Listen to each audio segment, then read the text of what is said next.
Hi everyone and welcome to Common Sense for the 21st Century. I'm Nicole Parker and I'm so glad you're here with me today. Before we dive in, let me tell you a little bit about why this show exists and why I'm so passionate about it. Life today moves at lightning speed. We're bombarded with headlines, opinions, and advice from every direction: social media, news feeds, even those endless notifications on our phones. It feels like everyone's shouting, but nobody's really helping us make sense of it all. That's where this show comes in. I grew up believing that common sense was the foundation for a good life. It's what helped my parents keep food on the table, what guided me when I started my own small business, and what keeps me grounded even when the world feels chaotic. But lately I've noticed something. Common sense isn't so common anymore. We're drowning in information but starving for wisdom. So here's my mission: to bring back practical thinking, the kind that helps you make decisions with confidence, protect your family, and thrive in this fast-paced world. No jargon, no politics, no fluff. Just straight talk and real tools you can use today. And let me be real with you. I'm not coming at this as some ivory tower expert. I'm a small business owner, a community advocate, and someone who's had to hustle hard to build a life I'm proud of. I know what it's like to juggle bills, worry about safety, and wonder if you're doing enough for your family. That's why every tip, every framework we share here is something I'd use myself, or already do. So grab a cup of coffee, settle in, and let's talk about why common sense matters now more than ever, and how we can bring it back into our daily lives. Why common sense is critical today. When I say common sense, I'm not talking about something fancy or complicated. I'm talking about those practical, everyday principles that help us make good decisions. Things like thinking before we click, planning before we spend, and asking questions before we believe something. But here's the truth. In today's world, those simple habits are under attack. Think about it. We live in an age of information overload. Every day we're hit with thousands of messages, social media posts, breaking news alerts, ads, emails, texts. It's nonstop. And here's the kicker. Not all of that information is true, and even when it is, it's often incomplete or designed to push us in a certain direction. That creates what experts call decision fatigue. When your brain is constantly sorting through noise, it gets tired. And when you're tired, you make mistakes. I've seen this play out in my own life. Running a small business means I'm always online, checking orders, responding to customers, managing social media. One day, I got an email that looked like it was from my bank. It said there was a problem with my account and I needed to click a link to fix it. Now, old school Nicole would have clicked that link without thinking. But because I've learned to slow down and apply common sense, I stopped. I checked the sender's address, and guess what? It wasn't my bank. It was a scam. That one pause saved me from a world of trouble. And that's what this segment is about. Slowing down, thinking clearly, and protecting yourself in a world that's moving too fast. Let's break it down. Why is common sense so rare today? 3 big reasons.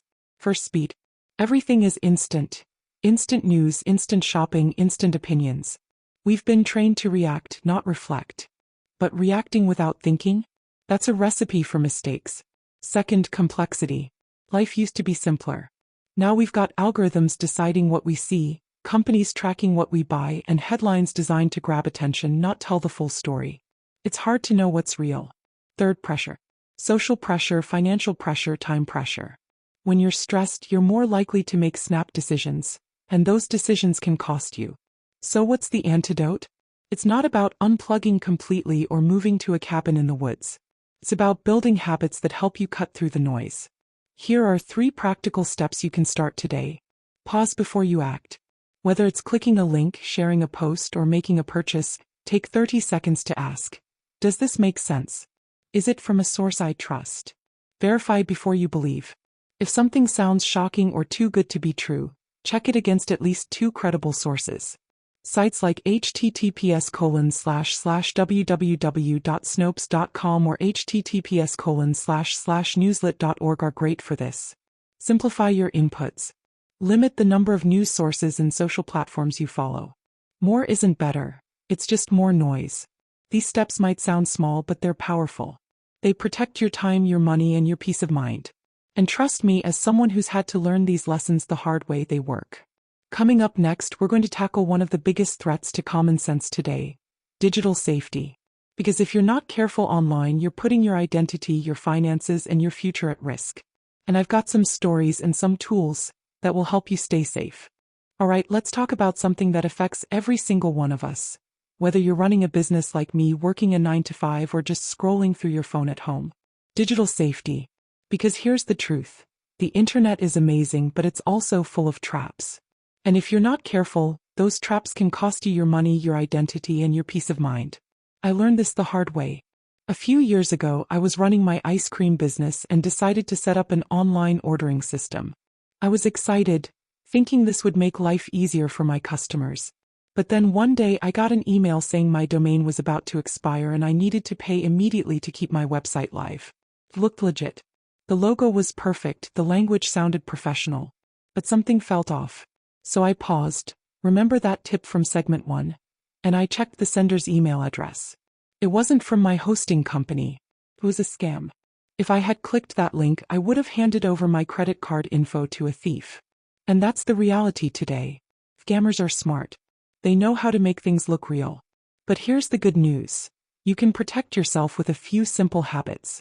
Let's break this down into 3 big areas. 1. Passwords and authentication. Your password is like the key to your house. Would you use the same key for every door in your neighborhood? Of course not. So why use the same password for every account? Use unique passwords for each account. Make them long, at least 12 characters, and mix letters, numbers, and symbols. And please, enable 2-factor authentication wherever you can. It's like adding a deadbolt to your digital door. 2. Phishing and scams. Phishing is when someone tries to trick you into giving up personal info. It usually comes in the form of an email, text, or even a phone call. Rule of thumb. If someone asks for sensitive info, like your social security number or bank details, pause and verify. Check the sender's email address. Scammers often use addresses that look close to the real thing but have tiny differences. And never click on links in suspicious messages. Go directly to the official website instead. 3. Privacy and data protection. Your data is valuable. Companies want it, hackers want it, and sometimes we give it away without thinking. Review your privacy settings on social media. Limit what strangers can see. Be careful about oversharing online. That vacation photo might tell thieves your house is empty. Use tools like Have I Been Pre-Owned to check if your email has been part of a data breach. Now, I know this sounds like a lot, but here's the thing. These habits become second nature once you start. And they're worth it.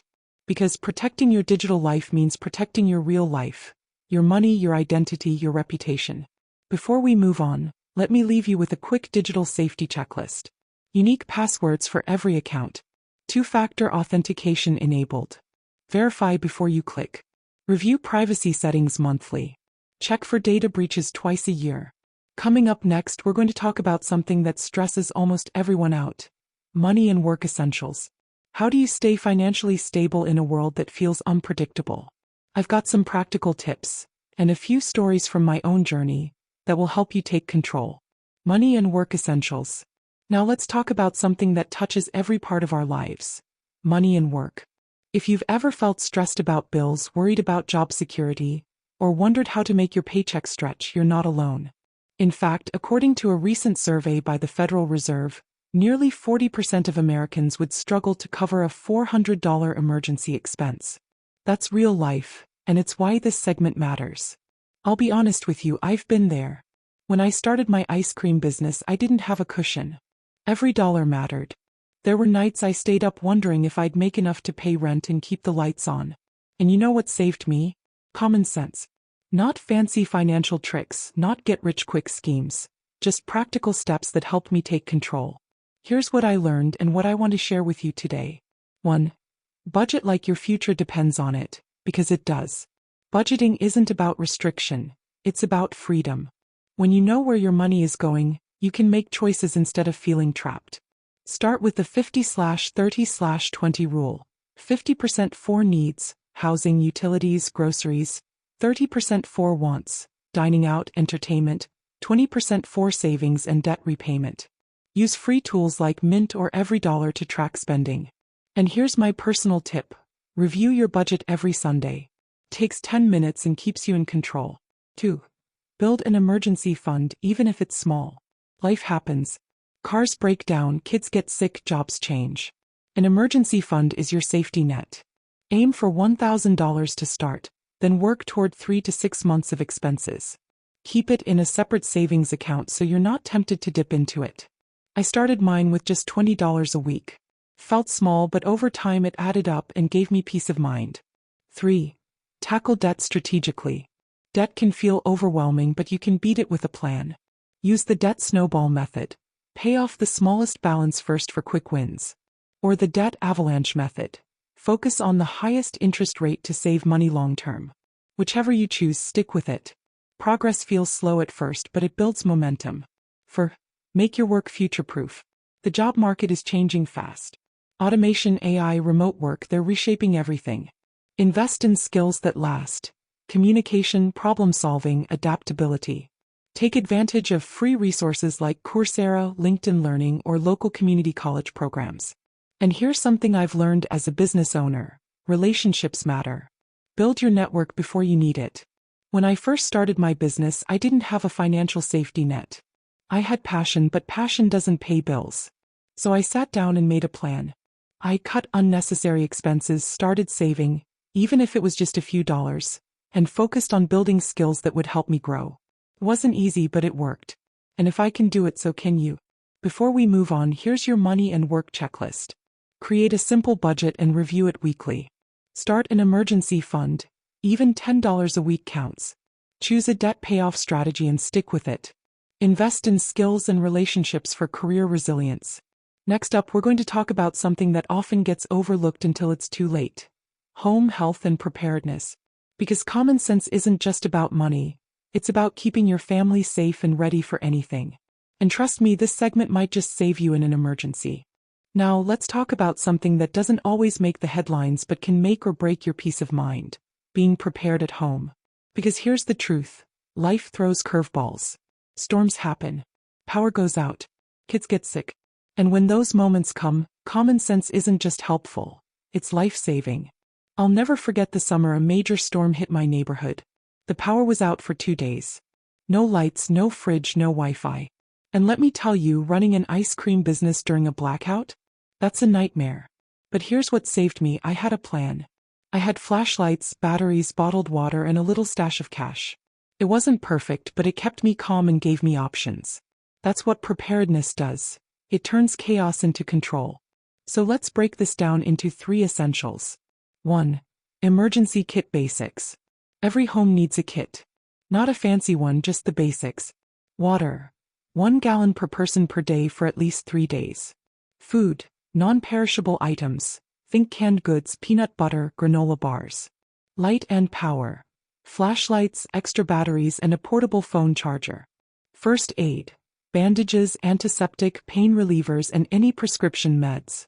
Cash. Small bills, because ATMs don't work when the power's out.